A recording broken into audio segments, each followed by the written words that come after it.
చచ్చిపోతా ఉందా కడిమే వాళ్ళమ్మ తిరుగుంటే డెత్ బతుకుతుందంటే వేసినామమ్మ కొనికి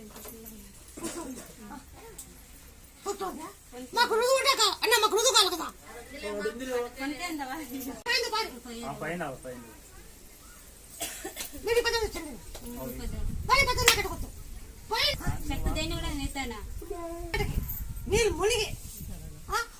నీళ్ళు మునుగుతాను నీళ్ళు మునుగుతాను ఇప్పుడు కాదు నీళ్ళు మునిగిపోయేటప్పుడు చక్కెర తీసుకున్నావా మీ చెల్లి వాళ్ళకి మళ్ళీ త్యాగోపాల ఎంత చేస్తావా మన కొడుకైనా బాణం ఎత్తేటప్పుడు 11 తప్పట్టు పెట్టాలా 11 తప్పట్లు కొన్ని తాచాలు నీ కొడుకైనాక బాణం ఎత్తేటప్పుడు 11 తప్పట్లు కొన్ని తాచాలు పెట్టాలా జయ రంజనయ్య జయ రంజనయ్య జయ రంజనయ్య జయ రంజనయ్య జయ రంజనయ్య జయ రంజనయ్య జయ రంజనయ్య